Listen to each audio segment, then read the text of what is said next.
सही मायने में सत्संग उसको जानना चाहिए कि जिसमें मालिक के नाम का ही गुणगान हो, जीव के कल्याण की बातें सिखाई जाएं, बुराइयों से बचा के सच्चे और अच्छे मार्ग पर जीवों को चलाने का जिसमें ज्ञान दिया जाता है वो सत्संग करना चाहिए। नाम सत्संग का होता है। सत्संग के नाम पर जब आडंबर चल पड़ते हैं, सत्संग के नाम पर जब व्यापार बन जाता है, व्यवसाय बन जाता है, जीव दुखी है, दुखी जीव शांति के लिए, कष्ट निवारण के लिए, परेशानियों से बचने के लिए प्रयासरत है। आज से नहीं, जब से सृष्टि चली है उसी टाइम से जीव की ये एक तृष्णा रही है कि वो खोज करना चाहता है कि आखिर इस दुनिया के बनाने वाला कौन है, उसने इस दुनिया को बनाया और बना के उनको फिर दुख क्यों देता है, उनको पैदा करता है तो फिर मारता क्यों है। इस तरह के अनेक ऐसे प्रश्न इंसान के दिमाग में आते रहे। फिर उसके साथ साथ ऐसे और अनेक बातें उनको परेशान करती रहती हैं कि कोई आदमी जुल्म करता है, पाप करता है, बुरा करता है, वो आराम से शांति से अपना जीवन यापन करता है, खुशी से उसका जीवन बीतता। एक इंसान कहता है कि पूरी जिंदगी मैंने किसी का बुरा नहीं किया, सच्चा होके दुनिया में रहा हूँ, धर्म के मार्ग पर चला हूँ, किसी न किसी रूप में मैंने पूजा पाठ की है, आराधना की है, परमात्मा की प्रार्थनाएं की हैं, मैं अनेक देवी देवताओं को मैं पूजता रहा हूँ, मान्यता है, मेरी धारणा है, कोई मैंने किसी प्रकार के विषय विकार में या ऐसी कोई गलती नहीं की कि जिसके कारण मुझे ये पश्चाताप भी हो कि मैंने गलत किया है, और फिर भी मेरा जीवन दुखी है, मैं रोग से मुक्त नहीं, मेरे दो रोटी का साधन नहीं, मेरे बच्चों को रोजगार नहीं, इसका आखिर कारण क्या है। ये सवाल जब इंसान के दिमाग में आते हैं तो ये भागता है, ये उस चीज की तलाश करता है जहां उसको इन सवालों के जवाब भी मिले और वो परेशानी क्यों हुई है उन परेशानियों को जान सके। अगर नहीं जान सके तो कम से कम उनका उपचार जरूर हो जाए ताकि वो शांति से जी सके। ना तो समझाने वाला इन बातों को मिलता है, अगर समझाने वाला मिल भी जाता है तो जीव ने अपनी बुद्धि के ऊपर ऐसा पर्दा डाल लिया कि अपने स्वार्थ के सिवाय ये दूसरी बात नहीं सोचता है। जब इसके स्वार्थ की बात आती है इसको अच्छी तरह समझ में आती है, चाहे वो कोई भी है, लेकिन जिससे उसका स्वार्थ पूरा नहीं होता वो बात उसको समझ नहीं आती। वो कहता है कि ये बात मिथ्या है, इसमें कोई सच्चाई नहीं है। लेकिन जिस बात से उसका मतलब हल हो जाता है, चाहे वो किसी भी तरीके से हो, वो उसको सच्ची भी लगती है, अच्छी भी लगती है। अब इन चीजों के कष्ट के निवारण के लिए संतों का सत्संग था, आज से नहीं। हमारे इतिहास के पन्नों को अगर देखोगे उथल के, उनमें ये चीजें लिखी गई हैं कि सत्संग की महिमा कितनी थी, किन किन ने सत्संग किया, जो जो जीव सत्संग में गए उनके कर्म किस प्रकार से कटे, उनको सुख शांति कैसी मिली, कैसे उन्होंने इस सवालों के जवाब पाए और किस प्रकार से उनका जीवन सुखी हुआ। संसार में जितने ना सुख विद्या के पढ़े, ना सुख वाद विवाद, साध सुखी से जो कहे लागी सुन समाज। साध कहो फक्कड़ कहो, तन पर कपड़ा नहीं है, खाने को रोटी नहीं है, सिर ढांपने के लिए छत नहीं है, फिर भी वो मस्त फकीर शांति से और खुशी से क्यों जीते थे। और उन्हीं के गीत गाए गए कि ना विद्या पढ़ने की जरूरत, सुख नहीं मिलता विद्या पढ़ने से, कभी सोचते हो कि सुख मिल जाएगा। विद्या के पढ़ने वालों को भी देखते हैं रोजगार के लिए कागज काख में दबाए फिरते हैं, नहीं है रोजगार। क्यों नहीं? कि वो भी सिर्फ क्या सोचते हैं कि उनकी पढ़ाई भी इसी चीज के लिए है कि मुझे रोजगार ही मिले। अगर हम गुरु के पास भी जाते हैं, सत्संग में भी जाते हैं, तो हमें इतना ही है कि हमारे जो इस जीवन की जरूरत की चीजें हैं वही पूरी हो जाएं, मुझे कोई रोग ना लगे, मुझे कोई तकलीफ ना हो। परमात्मा के लिए, भक्ति के लिए, मुक्ति के लिए कोई नहीं जाता। अगर इस चीज के लिए संतों के पास जाते हैं तो तुम्हें खोज करने का अवसर मिलता। अब बंधुआ बन जाते हैं। थोड़ी देर पहले जो आपने वाणी सुनी थी वो महर्षि शिवरतलाल जी ने वाणी लिखी थी, मनवा तू सोच समझ पगधार। वैसे तो मन को कौन समझा सकता है? ऋषि मुनि संत महात्मा, वेद कुरान पुराण अंजिल बाइबल जितनी भी पुस्तकें हैं सब में लिखा गया है कि इस मन के साथ बहुत भारी झगड़ा है। मन को जीतने वाला दुनिया में कोई पैदा ही नहीं हुआ। अगर पैदा हुआ भी तो उसने क्या किया कि मन को उसने ऐसा कर लिया कि उसके कहे में काम किया, लेकिन कौन करेगा?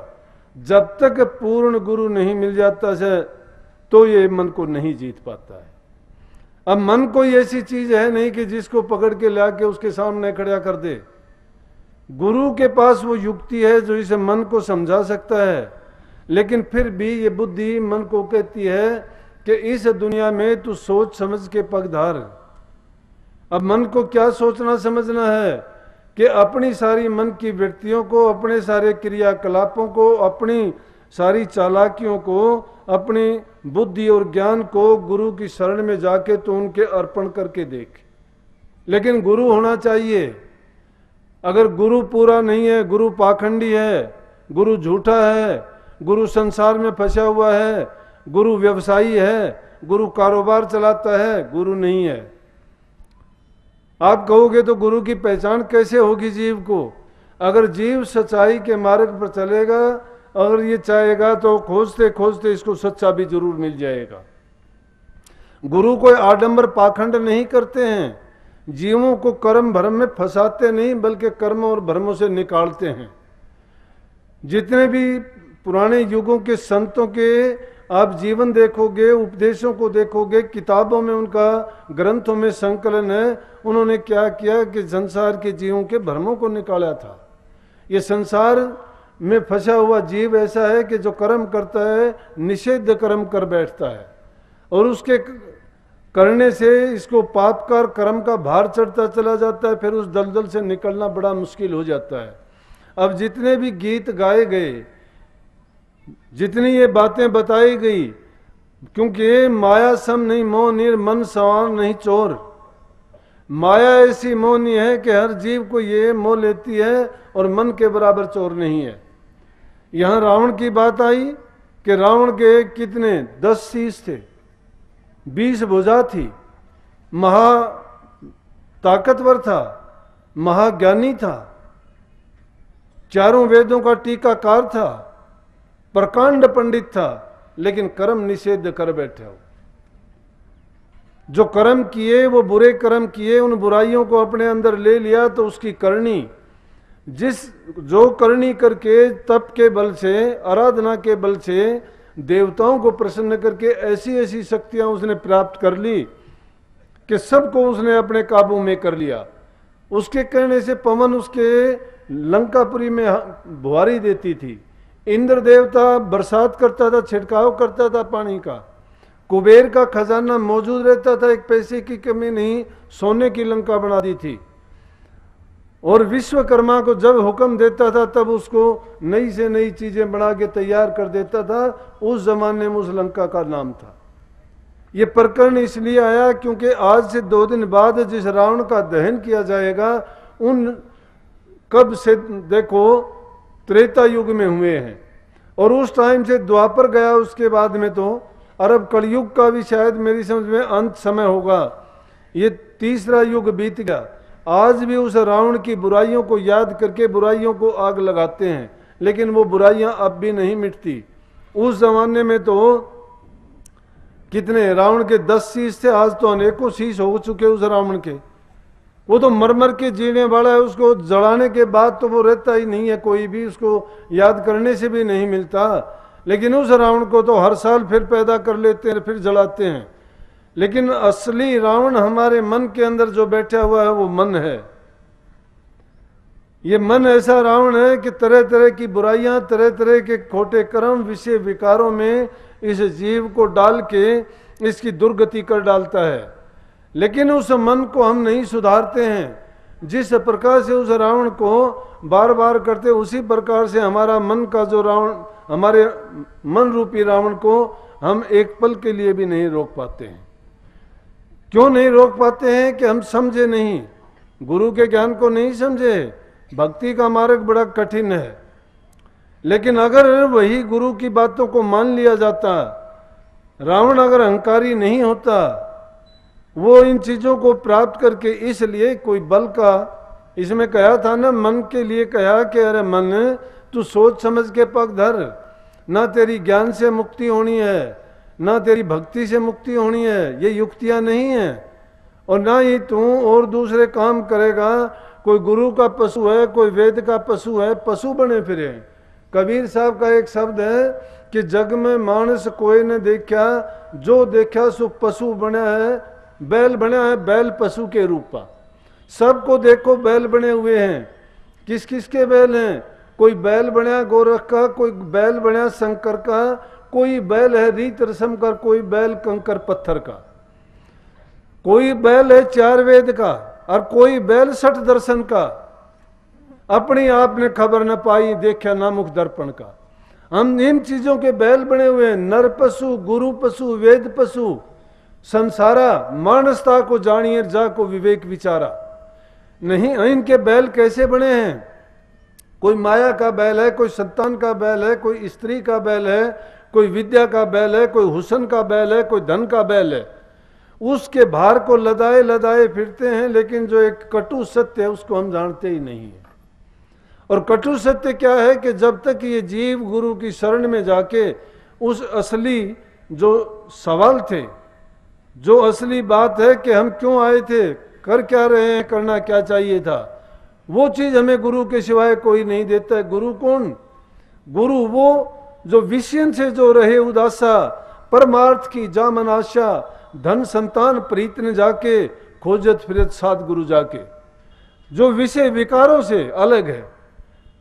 क्योंकि जो विषय विकारों का गुलाम है वो गुरु नहीं है, उसकी तो निंदा होती है। निंदा इंसान की नहीं होती, बुराई की होती है। रावण की तो कोई कमी थी नहीं। रावण में अगर बुराइयां नहीं होती तो प्रकांड पंडित था, ज्ञानवान था, बड़ा बलवान था, वो ताकतवर था, सब देवताओं को उसने जीत लिया था, करनी करी थी उसने। इतनी करनी नहीं कर सकता कोई भी। लेकिन क्या हुआ कि जब बुराई आ गई तो उनकी अच्छाइयों को सबको मड़िया मेट कर दिया।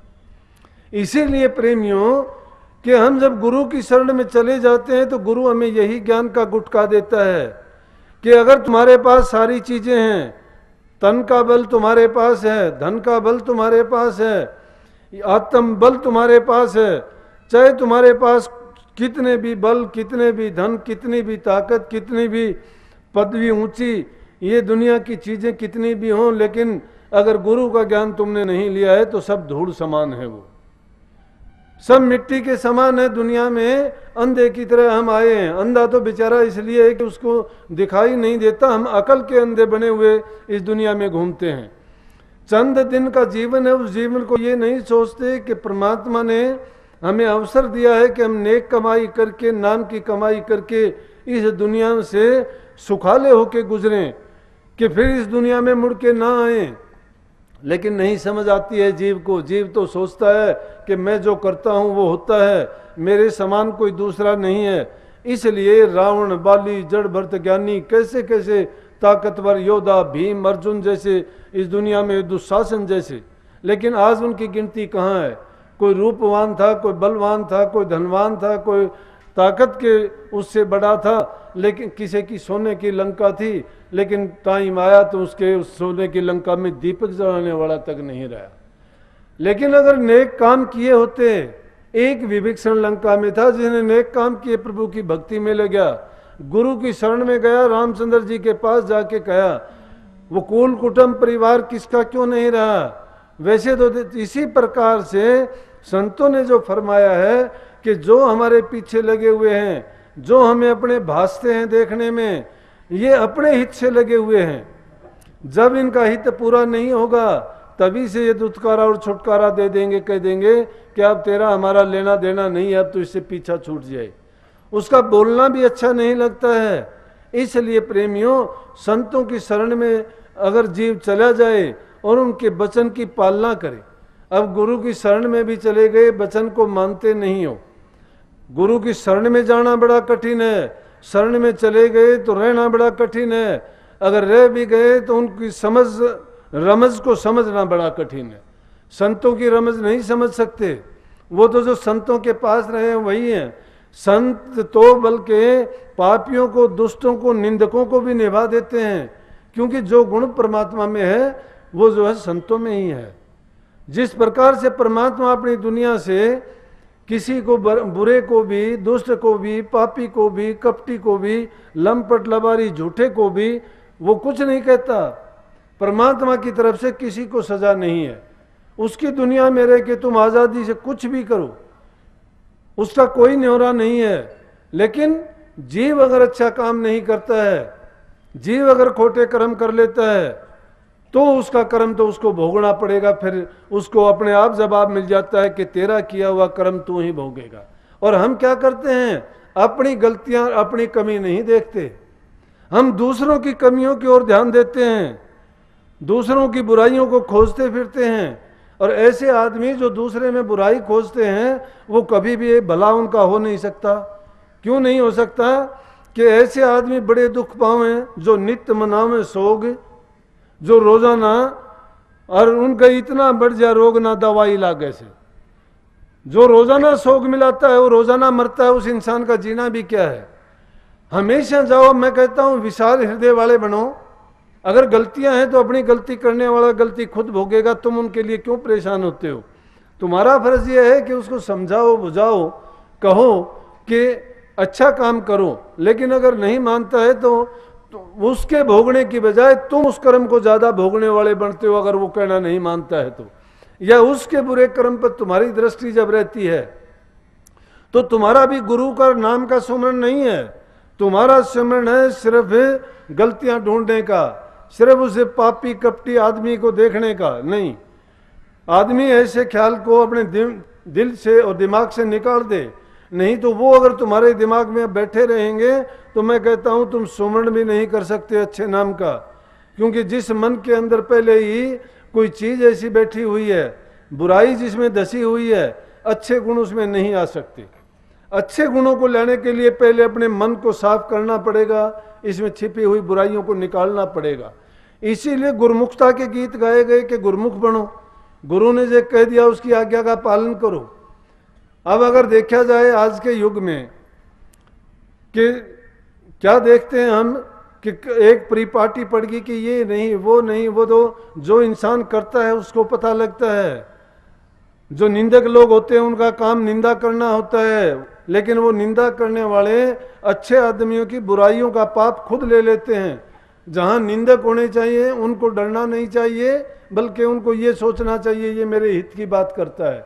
जितनी जिस इंसान की निंदा होती है, निंदा से उसको ये सोच लेना चाहिए कि अगर निंदा कोई करता है, तेरे अंदर बुराई है तो उस बुराई को निकाल।